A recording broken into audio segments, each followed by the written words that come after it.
मेरा नाम है अर्चना जैन।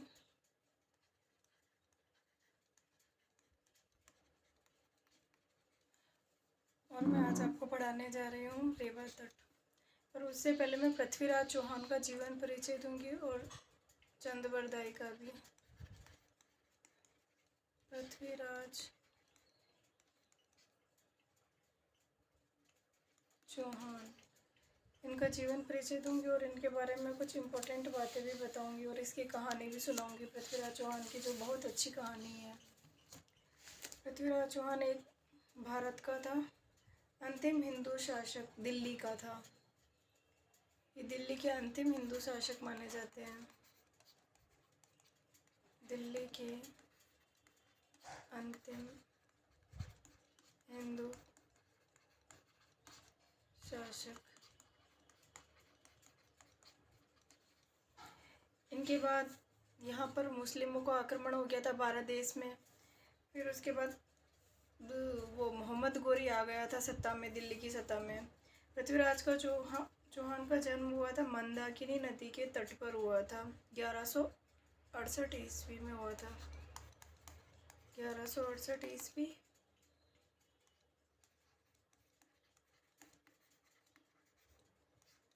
मंदाकिनी नदी के तट के पास हुआ था इनका जन्म। और 1169 ईस्वी में इनके पिता की मृत्यु हो गई थी। उसके बाद इन्होंने दिल्ली का शासक संभाला था। मात्र 13 वर्ष की उम्र में इन्होंने ये दिल्ली के शासक राजा बन गए थे और इन्होंने वहाँ पर राजकाज का शासन संभाला था। और 13 वर्ष की उम्र में इन्होंने एक बार इनका शेर से सामना हो गया था, जिसमें इनके पास हथियार वगैरह कुछ भी नहीं था, सिर्फ हाथ पैर से लड़े थे और इन्होंने शेर को भी मार दिया था। मतलब मात्र 13 वर्ष की उम्र में एक लड़के ने शेर को मार दिया, वो भी बिना किसी हथियार के शेर से सामना हो गया। ये कितनी बड़ी बात है। इतने मतलब वीर प्रतापी राजा थे। और मात्र 13 वर्ष की उम्र में इसका एक भीमपाल नाम का एक राजा था, भीमदेव, गुजरात का पराक्रमी राजा भीमदेव।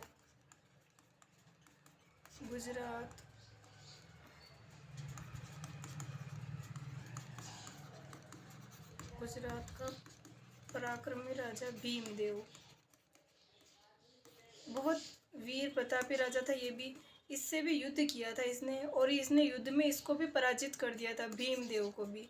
पृथ्वीराज चौहान 13 वर्ष की उम्र में भी ये जीत गया था उससे, और वो भी हारा नहीं था। और पृथ्वीराज के चौहान का जो एक शत्रु था जयचंद, उसकी बेटी संयोगिता के साथ भी और इनकी एक प्रसिद्ध कहानी रही है। और पृथ्वीराज चौहान उसके स्वयंवर के दिन ही उसको लेकर के चले गए थे। और इस सैन्य कौशल में भी काफ़ी निपुण थे।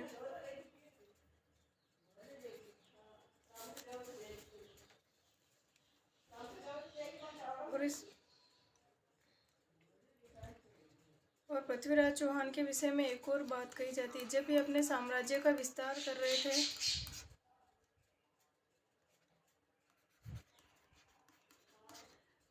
उस समय में 1191 में, क्योंकि राजा जो थे उस समय भारतवर्ष में, तो अपने राजा जो है वो अपनी सीमा के विस्तार के लिए मतलब वो अपने पड़ोसी राजा पर आक्रमण करते थे या युद्ध करते थे। जैसे ये यहाँ राजा तो ये चाहता था कि मेरी सीमा इतनी है तो ये इतनी हो जाए मेरी सीमा, या फिर इतनी है तो इतनी मेरा सब सीमा में आ जाए, तो इसलिए आपस में ही लड़ते थे। पृथ्वीराज चौहान भी ऐसे अपनी सीमा बढ़ाने के लिए लड़ रहा था।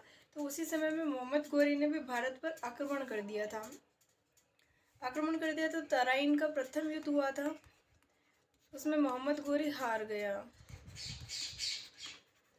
तराइन का प्रथम युद्ध मोहम्मद गोरी की हार हो गई थी।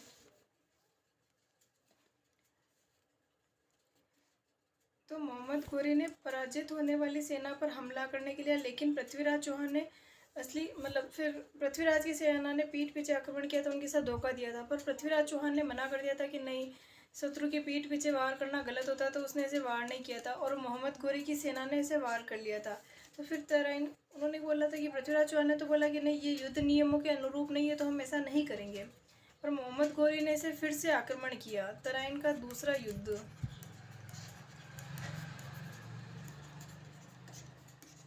तराइन का द्वितीय युद्ध हुआ था। तो फिर इसमें इसने मतलब मोहम्मद गोरी ने बहुत छल कपट किया था, तो इसमें पृथ्वीराज चौहान की हार हो गई थी। मोहम्मद गोरी की विजय हो गई थी इसमें। मोहम्मद गोरी की विजय हो गई थी और पृथ्वीराज चौहान हार गया था। तो फिर इसने क्या किया था, मोहम्मद गोरी ने पृथ्वीराज चौहान को बंदी बना लिया था।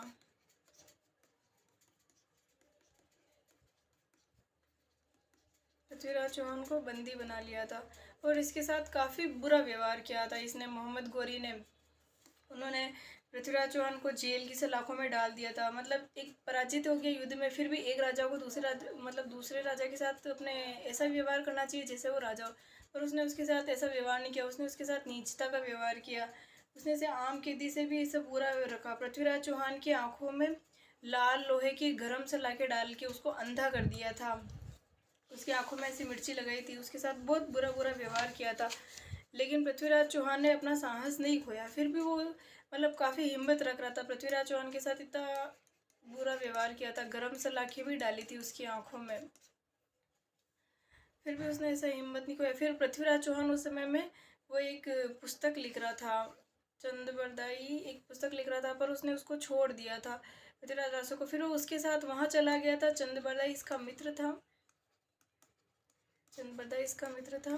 तो ये पृथ्वीराज चौहान के साथ वहाँ चला गया मोहम्मद गोरी के पास, जहाँ पर इसने पृथ्वीराज चौहान को बंदी बना के डाल रखा था। तो चंद्रबरदाई भी उसके साथ चला गया था। उसके साथ चला गया। फिर वो वहाँ पर उसके साथ जेल में ही रहता था चंद्रबरदाई भी। फिर उसने उसको बताया था कि मतलब अपने मित्र को सलाह दी कि चंद्रबरदाई ने पृथ्वीराज चौहान को कि आपको तो आप तो महाराज हो, आपको तो शब्द वेदी बाण भी चलाना था। ये पृथ्वीराज जो है शब्द वेदी बाण भी चला रहा है, जैसे कि इसकी आंखें बंद है और इसने शब्द सुन लिया कि आवाज़ कहाँ से आ रही, पीछे से आ रही है, आगे से आ रही है, दाएं से बाएं से, किधर से भी आ रही। तो ये आवाज़ के आधार पर अचूक निशाना लगा देता था शब्द वेदी बाण। क्योंकि मात्र देखो 13 वर्ष की उम्र में इसने एक शेर को मार दिया था, और मात्र 13 वर्ष की उम्र में भी गुजरात के पराक्रमी राजा जो बड़े भीमदेव थे, मतलब कितनी उम्र में बड़े थे उससे, तो उसने भीमदेव को भी हरा दिया। तो ये तो बहुत होशियार था, युद्ध कला में निपुण था। इसको सेना के मतलब युद्ध के सभी कौशल आते थे, इसको ये भी हुनर आता। तो उसने एक बार पृथ्वीराज चौहान को भी इस बारे में बताया, तो फिर पृथ्वीराज चौहान इसके लिए मान गया। तो इसने इसके लिए गोरी को मनाने के गए थे, मोहम्मद गोरी को। उन्होंने बोला कि पृथ्वीराज चौहान की अगर दी आंखें नहीं हैं, गर्म से लाके डाल दी, फिर भी ये अभी भी बाण चलाने में इतना निपुण है, तो आप चाहो तो एक बार इसको अपने दरबार में बुला लो। गोरी को कहा दरबार में बुला लो और इससे शब्द वेदी बाण चलवा के देखो कि ये मतलब पृथ्वीराज चौहान है जो युद्ध कला में बाण चलाने में कितना निपुण है। उसने इसको चंद्रबरदाई को ऐसे ऐसे मनाया मोहम्मद गोरी को, और मोहम्मद गोरी इनकी बातों में आ गया था।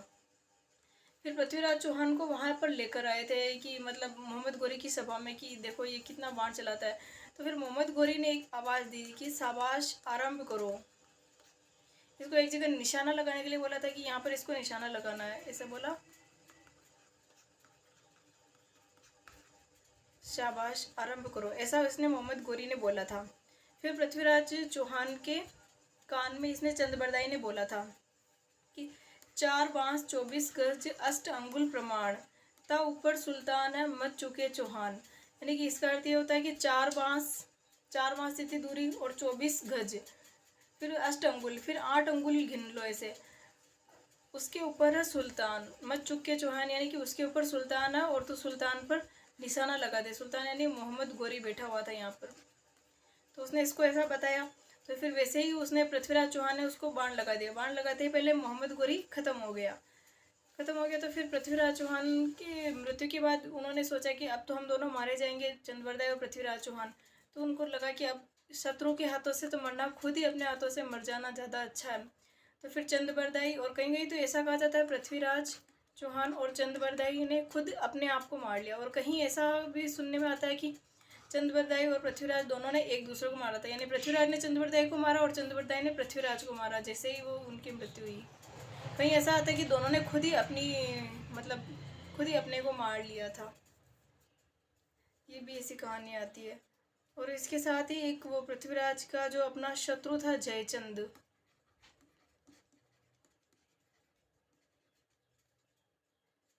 जयचंद। जयचंद की भी इनकी संयोगिता के साथ इसकी एक प्रेम कथा भी प्रसिद्ध रही थी। ये तो हो गए तराइन के प्रथम युद्ध की बातें, पहला तो, और वो भीमदेव के साथ युद्ध, फिर इनके पिता की मृत्यु, शेर के साथ वो, और इनके जन्म मंदाकिनी नदी के तट 1168 ईस्वी। इसके बाद संयोगिता का भी इनका एक आप स्क्रीनशॉट ले लो चाहो तो।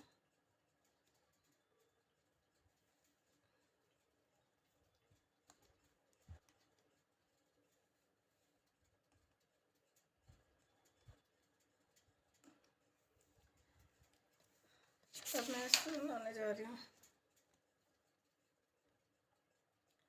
अजमेर का राजा था अर्जुराज।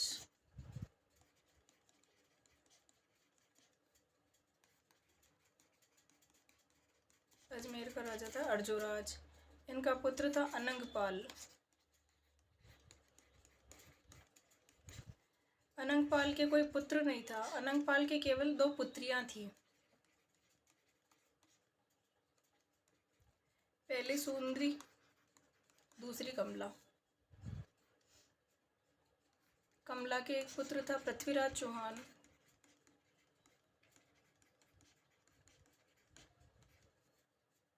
सुंदरी के एक पुत्र था जयचंद,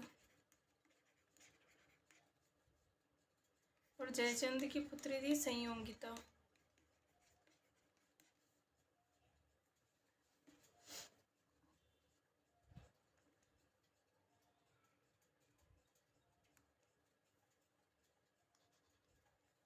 कमला के पति का नाम था सोमेश्वर। सुंदरी के पति का नाम था विजयपाल।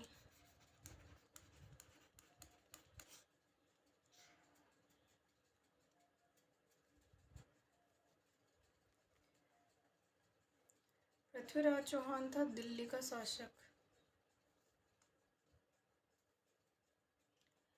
ये था दिल्ली का शासक सोमेश्वर, तो इसको दिल्ली की गद्दी मिली थी। और ये था कन्नौज का। ये कन्नौज का शासक था विजयपाल, जो सुंदरी का पति था। और दिल्ली का शासक था सोमेश्वर, जो था कमला का पति। तो इसको दिल्ली मिली। जो पर उस समय पृथ्वीराज चौहान जो थे बहुत वीर थे, युद्ध कला में निपुण थे, युद्ध कला में निपुण थे, और शत्रु से भी सामना अच्छा कर लेते थे। और इनकी मतलब वीरता के किस्से बहुत बहुत चर्चे थे, और इससे ये बहुत प्रभावित थे। अनंगपाल जो था इनका नाना, इनसे बहुत प्रभावित था। पर ये इतना, जयचंद को इतना महत्व नहीं, तो इसने क्या करा कि अनंगपाल ने इसको गोद में ले लिया था, पृथ्वीराज चौहान को। अनंगपाल ने पृथ्वीराज को गोद लिया, क्योंकि इसके पुत्र नहीं था, इसके दोनों पुत्री थी, सुंदरी और कमला। तो इसने लिया था, पृथ्वीराज को गोद लिया था। तो गोद लिया तो इसको सारी संपत्ति दे दी, तो इसको अजमेर का राजा भी बना दिया। दिल्ली भी मिल गई और अजमेर भी मिल गया इसको, दिल्ली और अजमेर। तो ये दोनों जगह का राजा बन गया। तो ये इससे जयचंद बहुत जल रहा था। इसको लगा कि केवल ना नाना ने केवल पृथ्वीराज को ही गोद लिया और मुझे गोद नहीं लिया, तो इसको बहुत बुरा लगा। और इस जयचंद ने क्या किया कि उस समय में मोहम्मद गोरी जब इस पे आक्रमण कर रहा था, मोहम्मद गोरी ने जयचंद का साथ दिया।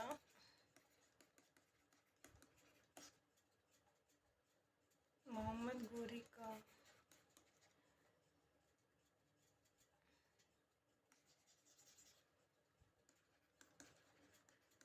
जयचंद ने साथ दिया। इसीलिए तराइन के प्रथम युद्ध में तो पृथ्वीराज चौहान की विजय हो गई थी, और द्वितीय युद्ध में इसकी पृथ्वीराज चौहान की हार हो गई थी। फर्स्ट में तो जीता था, सेकंड में जयचंद ने इसका साथ दे दिया था, तो ये हार गया। फिर दिल्ली का शासक भी ये मोहम्मद गोरी बन गया था। इसीलिए आपसे फूट के कारण वो भारत काफ़ी वर्षों तक गुलाम रहा था। ये 1169 में इसका जन्म हुआ था, पृथ्वीराज चौहान का। और जो 1191 पे करा था युद्ध, उसमें तो ये जीत गया था 1191। फिर द्वितीय युद्ध में ये हार गया था। हारने के बाद इसके साथ काफ़ी बुरा व्यवहार भी करा था। अब आगे की कहानी सुनाती हूँ। तो इसने इसको गोद लिया था अनंगपाल ने पृथ्वीराज चौहान को। फिर इसको दिल्ली का मतलब अजमेर का शासक भी बना दिया था। दिल्ली तो इसको इसके पिताजी की तरफ से मिले थे। इसके पास केवल कन्नौज ही था। तो जयचंद तो काफ़ी गुस्से में था। तो जयचंद इससे बहुत नफरत कर रहा था। तो फिर ये बात पृथ्वीराज चौहान को भी पता पड़ गई कि ये मेरी वीरता से, जो मेरे इतने मतलब मैं इतना अच्छा युद्ध कर लेता हूँ, तो ये मेरे से जलता है। तो फिर इसको बहुत नफरत थी। तो जयचंद ने एक स्वयंवर का मतलब एक यज्ञ करा था। स्वयंवर ने यज्ञ करा था पहले। तो इसने इसको पृथ्वीराज चौहान को इनवाइट किया था,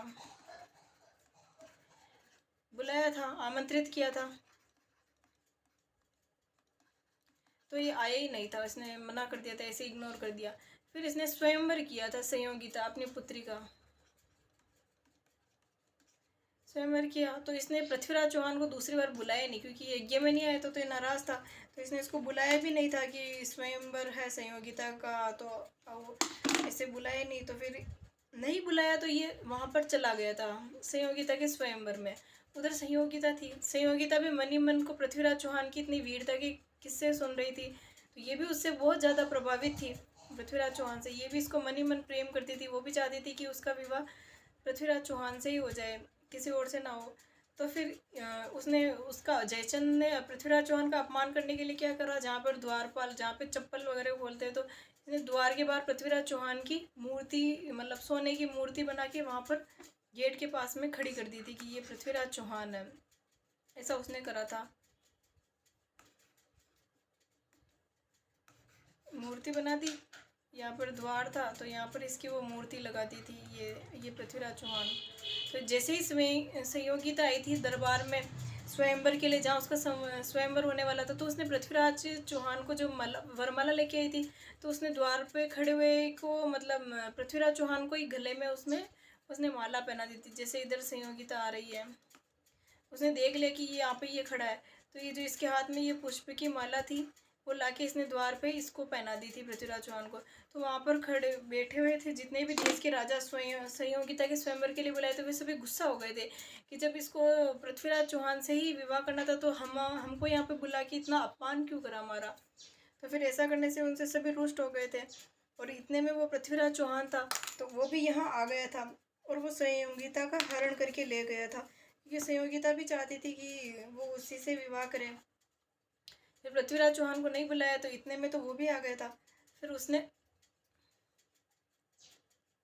संयोगिता के साथ गांधर्व विवाह किया था और वो उसको अपने साथ अपने प्रदेश में लेके चला गया था। विवाह करा था और अपने साथ उसको लेके चला गया था। ये पृथ्वीराज की संयोगिता के साथ प्रेम कथा थी,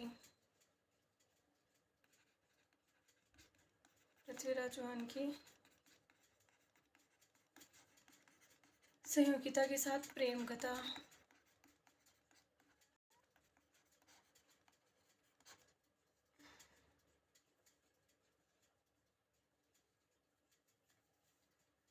आप सभी इसका स्क्रीनशॉट ले लो, फिर मैं आगे बढ़ रही हूँ।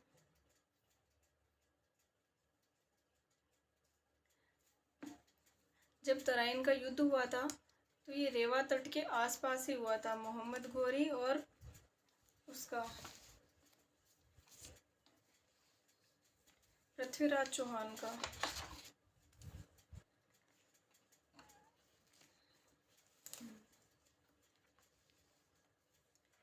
शहाबुद्दीन घोरी का रेवा तट पर संघर्ष।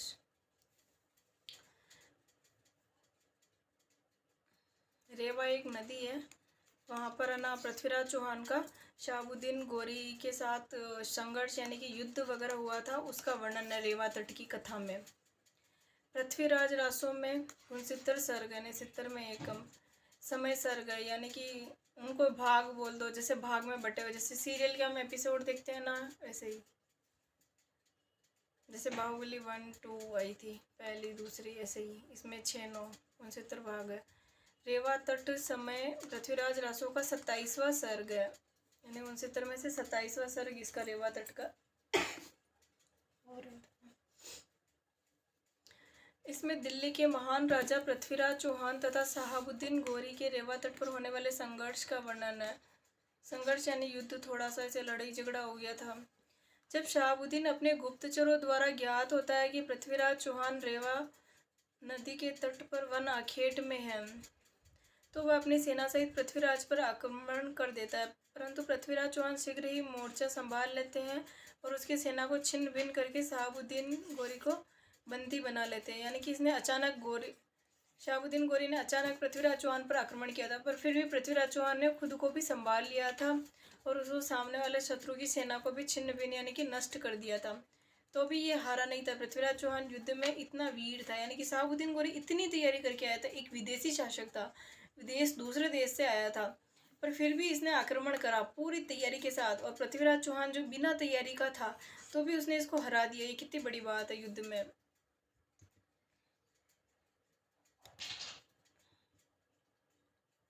अतः स्पष्ट है कि प्रस्तुत सर्ग में युद्ध का वर्णन है, इसलिए कुछ विद्वान इस अंश का नामकरण रेवा तट पर आपत्ति उठाते हैं। यानी कि कोई बोलते हैं इसका नाम रेवा तट क्यों रखा, जबकि इसमें तो युद्ध का है वर्णन, युद्ध से संबंधित कुछ रखना चाहिए। लेकिन इस सर्ग में वर्णित पृथ्वीराज का रेवा तट के समीप किसी वन में अखेड़रत होना तथा शहाबुद्दीन के आक्रमण करने पर उत्साह के साथ उस पर पलटवार करना आदि घटनाएं इस शंका का निवारण कर देती है। रेवा तट की कथा इस प्रकार है, यहाँ पर इसकी कथा बता रहे हैं। पहले तो इसमें बताया कि रेवा तट पर क्या है, शहाबुद्दीन गोरी और पृथ्वीराज चौहान के बीच में संघर्ष की कहानी है।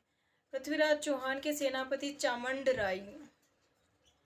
चामुंड राय द्वारा देवगिरी को जीतने के बाद कवियों ने पृथ्वीराज चौहान की कीर्ति का बखान किया, उनकी महिमा।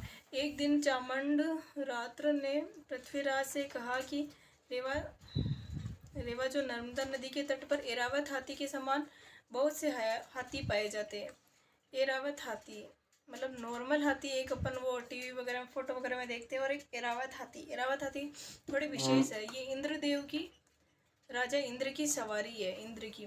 एरावत हाथी में कितना बल होता है, एक एरावत हाथी में बल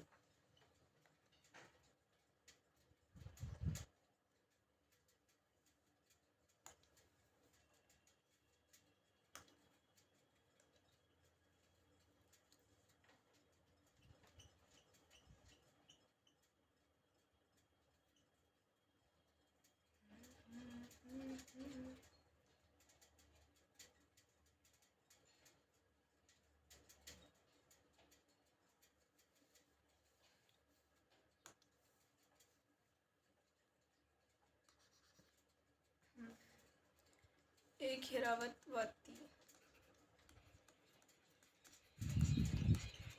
एरावत हाथी में कितना बल होता है, 100 दिगंत जितना।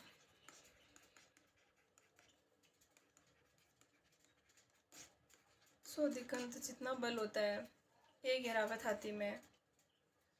और 100 एरावत हाथी में जितना बल होता है, 100 एरावत हाथी में जितना बल होता है उतना बल हनुमान जी की छोटी सी अंगुली, इस वाली अंगुली में होता है।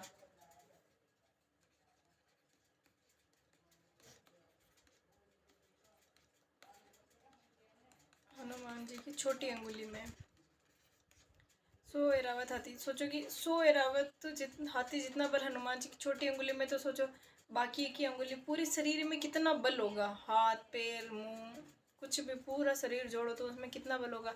इतने ताकतवर थे हनुमान जी, तभी तो उन्होंने रावण की सभा में जाके से पैर रख दिया था कि कोई भी मेरा ये पैर हटाकर बता दो जिसमें भी बल हो इस महान सभा में। और एक एरावत हाथी में कितना बल होता है, 100 दिग्गज जितना।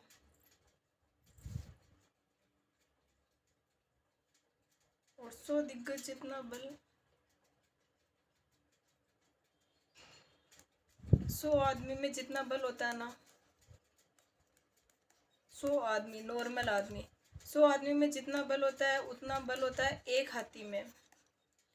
और 100 हाथी में जितना बल होता है उतना बल होता है एक दिग्गज में। और 100 दिग्गज जितना बल होता है, 100 दिग्गज जितना बल होता है एक एरावत में। और एक एरावत जितना बल होता है 100 दिगंत में।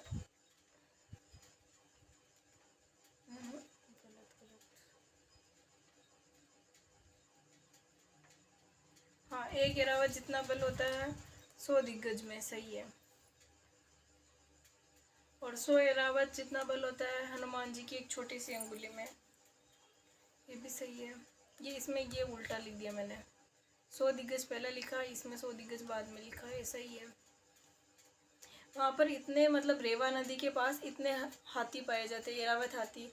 और वहाँ पर ये ना पृथ्वीराज चौहान शिकार करने के लिए गए थे, और वहीं पर मैंने बताया शहाबुद्दीन वो अचानक आक्रमण करने के लिए आ गया था, पर फिर भी पृथ्वीराज चौहान ने खुद को संभाल लिया था और वो विजय हुआ था, और वो मोहम्मद गौरी से हारा नहीं था, अचानक हुए आक्रमण से भी नहीं हारा था। ये उसकी कहानी थी। पृथ्वीराज चौहान ने वो उनकी ऐरावत की हाथी की गति कम हो गई थी, इस कारण उन्होंने मनुष्यों ने अपनी सवारी बना लिया था। मनुष्यों ने अपनी सवारी बना लिया था। पहले तो इसमें ऐरावत में कितनी बल था, एक ऐरावत में देखो 100 दिग्गज जितना इतना बल था, आदमी भी को भी पराजित कर दिया ऐरावत पर। इन्होंने इनकी ऐरावत की क्षमता कम हो गई थी लड़ाई की, इसीलिए इन्होंने उसको सवारी बना लिया था। आगे का पढ़ाती हूँ मैं। अतः आप रेवा तट पर शिकार खेलना चले, ऐसा उन्होंने बोला था। तभी पृथ्वीराज चौहान ने कवि चंद से पूछा, ये देवताओं के वाहन पृथ्वी पर कैसे आ गए? मैंने बोला ना, ऐरावत तो राजा इंद्र का, ऐरावत राजा इंद्र की सवारी थी, ये पृथ्वी पर आ गए थे। कवि चंद्रबरदाई ने उत्तर दिया, हे महाराज, हिमालय के पास एक बड़ा वट वृक्ष था जो कि 100 योजन तक फैला हुआ था।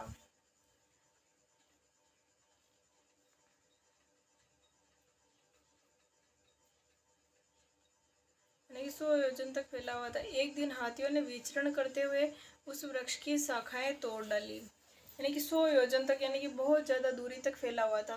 पर फिर उसने क्या करा कि वट वृक्ष की शाखाएं तोड़ डाली थी, तो इसीलिए उस ऋषि था दीर्घतपा, उसका आश्रम, एक ऋषि का नाम था दीर्घतपा, तो उसने उसका आश्रम उजाड़ दिया, तो उसको बहुत गुस्सा आ गया। तो उसने मदांध हाथियों को, यानी कि वो मद में अंधे थे, नशे में चूर थे, तो उन्होंने उनको श्राप दे दिया था कि तुम गतिहीन हो जाओगी। इस कारण से वो तब से वो गतिहीन हो गए थे। तब मनुष्य ने उन्हें अपनी सवारी बना लिया था। और ऐरावत हाथी को कोई भी मनुष्य अपनी सवारी नहीं बना सकता, क्योंकि वो तो राजा इंद्र की सवार है।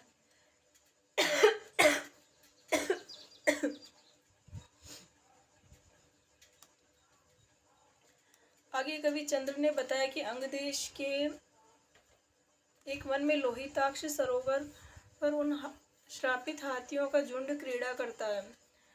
उसी वन में पालकाव्य ऋषि रहते थे, जिनको हाथियों से अत्यंत प्रीति थी। राजा पृथ्वीराज के पूछे जाने पर कि हे कविराज, उन ऋषि को हाथियों से इतनी प्रीति का कारण क्या है? प्रीति है ये लिखा हुआ, प्रीति यानी प्रेम। प्रेम का क्या कारण है? कवि ने बताया कि एक बार ब्रह्मर्षि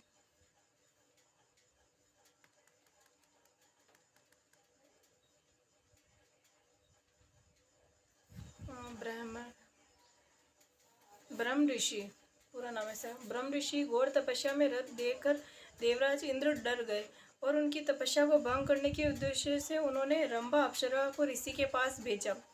तो तपस्या भंग करने के लिए ब्रह्म ऋषि की तपस्या भंग करने के लिए देवराज इंद्र ने भेजा था, रंभा नाम की एक अप्सरा को भेजा था।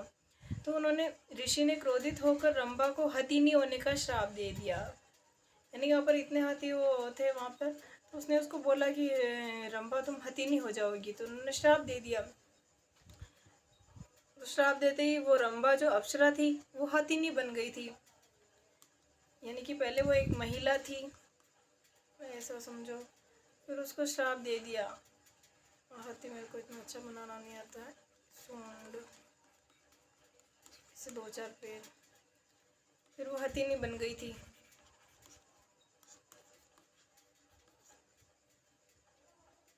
एक दिन सोते हुए मुनि का वीर्यपात हो गया था, जिसे उस हथिनी ने खा लिया था, यानी कि जिसको श्राप दिया था हथिनी होने का वो ब्रह्म ऋषि ने, तो उसी का वीर्यपात हो गया, तो उसने हथिनी ने खा लिया और उसी से पालकाव्य मुनि का जन्म हुआ। इसी कारण पाल काव्य मुनि हाथियों से बड़ी प्रीति रखते थे, क्योंकि उसका जन्म ही एक हथिनी से हुआ था। रंभा नाम की अप्सरा थी, परंतु वो बाद में हथिनी बन गई थी। और फिर वो एक ऋषि का वीर्यपात हुआ था, वो इस हथी ने खाया था, तो इसके पुत्र का नाम फिर पाल काव्य मुनि रखा था। पाल काव्य ऋषि और वे श्रापित हाथी दोनों एक दूसरे से बड़ी प्रीति रखते थे, यानी कि वो ऋषि भी पाल काव्य जो मुनि थे वो भी हाथियों से बड़ा प्रेम करते थे, और हाथी